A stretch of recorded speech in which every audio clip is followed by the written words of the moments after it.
Hello बच्चों, BPSC विद्यापीठ में आप सभी का पुनः स्वागत है।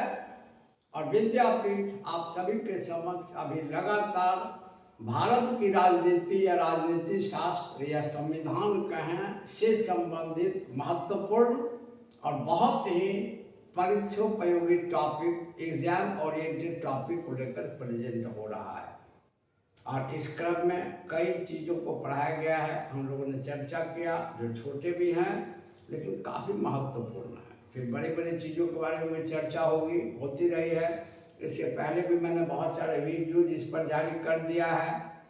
और अभी स्टार्टिंग से महत्वपूर्ण टॉपिक को लेकर विद्यापीठ आपके सामने उपस्थित हो रहा है।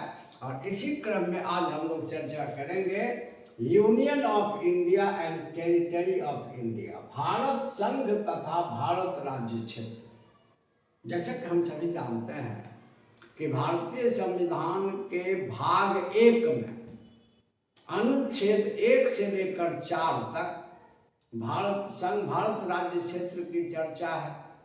और आर्टिकल 1 जो है खास करके भारत संघ और भारत राज्य क्षेत्र की अवधारणा को स्पष्ट करता है।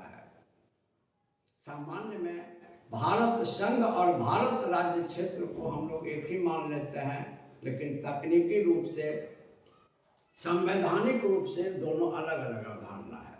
ध्यान रखें, क्वेश्चन ये पूछे जाते हैं कि इनमें कौन सी व्यापक अवधारणा है, ब्रॉड कॉन्सेप्ट है, और कौन सी संकुचित अवधारणा है, नैरो कॉन्सेप्ट है। जब हमारे सामने यह प्रश्न आता है तो भारत राज्य क्षेत्र जो है यह व्यापक अवधारणा है, ब्रॉड कॉन्सेप्ट है, और भारत संघ जो है यह संकुचित अवधारणा है, नैरो कॉन्सेप्ट है। जैसे हम लोग पढ़ते हैं मंत्री परिषद और मंत्रिमंडल में अंतर, तो मंत्री परिषद एक व्यापक अवधारणा है और मंत्रिमंडल एक संकुचित अवधारणा है, क्योंकि मंत्रिमंडल मंत्री परिषद के अंदर ही एक छोटी सी संस्था है।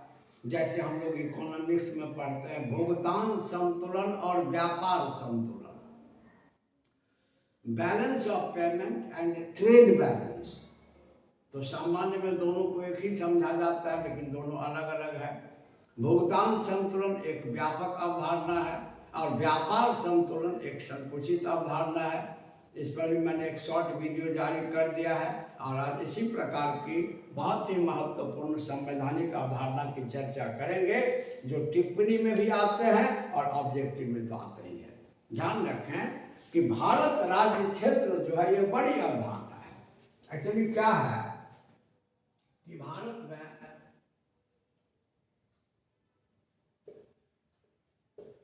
राज्य, भारत के शासन में राज्य, केंद्र शासित प्रदेश और इनके अलावे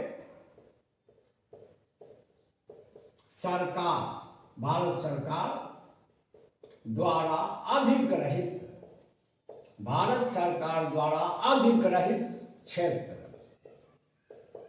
शामिल होते हैं। ध्यान रखें, एक्चुअली क्या है कि सभी को हम लोग कहेंगे भारत राज्य क्षेत्र। और भारत राज्य क्षेत्र में तो भारत राज्य क्षेत्र एक व्यापक अवधारणा है, जिसमें ये 3 चीज शामिल है: राज्य, प्रांत, केंद्र शासित प्रदेश, और सरकार द्वारा अगर किसी अन्य क्षेत्र को अधिग्रहित किया जाता है, एक्वायर किया जाता है, जीता जाता है, या कोई स्वेच्छा से भारत में शामिल हो जाता है। तो सरल शब्दों में समझें कि जितनी दूर तक या जहां तक भारत सरकार की संप्रभुता, सॉवरेंटी कायम है, यानी जहां तक भारत सरकार की संप्रभुता कायम है, इतने बड़े एरिया को कहा जाता है भारत राज्य क्षेत्र। अर्थात भारत राज्य क्षेत्र एक व्यापक अवधारणा है, जिसमें राज्य, केंद्र शासित प्रदेश तथा सरकार द्वारा अधिग्रहित क्षेत्र शामिल है। और जब भारत संघ की बात करें तो ध्यान रखेंगे कि भारत संघ एक संकुचित,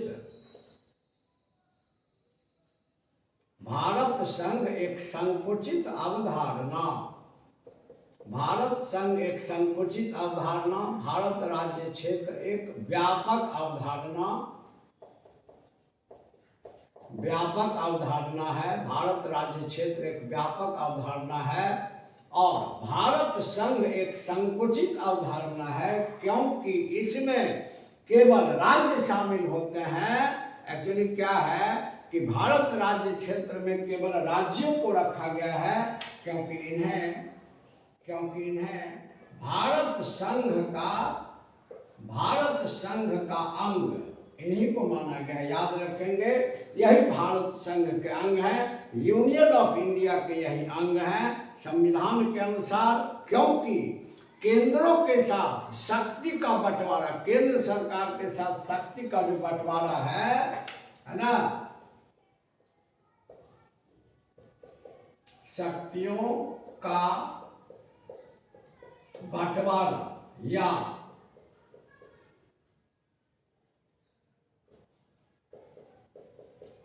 साझेदारी में यही केवल राज्य ही शामिल है, क्योंकि आप सभी पढ़ते हैं कि केंद्र और राज्य सरकारों के बीच ही शक्ति का बंटवारा है संविधान द्वारा, और यह संविधान की 7वीं अनुसूची में है, जिसमें शासन के सभी विषयों को 3 भागों में बांटा गया है, संघ सूची, राज्य सूची और समवर्ती सूची। और इसमें शक्ति के बंटवारा में राज्य ही शामिल है संघ केंद्र के साथ। तो ध्यान रखें कि जब भारत संघ की बात हो, यूनियन ऑफ इंडिया की बात हो, तो यह संकुचित अवधारणा है। इसमें केवल राज्यों को शामिल किया जाता है, क्योंकि इन्हें ही भारत संघ का अंग माना गया है और यही केंद्र के साथ शक्ति की साझेदारी या यूनियन के साथ पावर को शेयर करते हैं।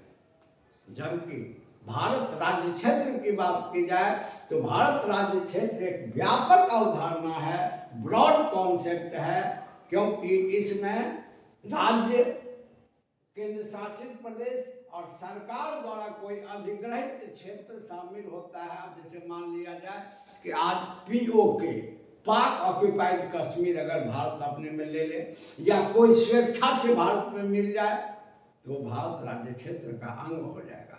तो भारत राज्य क्षेत्र एक व्यापक अवधारणा है और भारत राज्य क्षेत्र में वे सभी शामिल है जहां तक भारत की संप्रभुता कायम है, और इसमें मुख्य रूप से 3 शामिल होते हैं, राज्य, केंद्र शासित प्रदेश और सरकार द्वारा अधिग्रहित क्षेत्र, इसीलिए व्यापक अवधारणा है। भारत संघ की बात करें, यूनियन ऑफ इंडिया की बात करें, तो यह एक संकुचित अवधारणा है, क्योंकि इसमें केवल राज्य शामिल है जिनको भारत संघ का अंग माना गया है, और यही केंद्र के साथ शक्ति की साझेदारी करते हैं। इसलिए भारत संघ एक संकुचित अवधारणा है।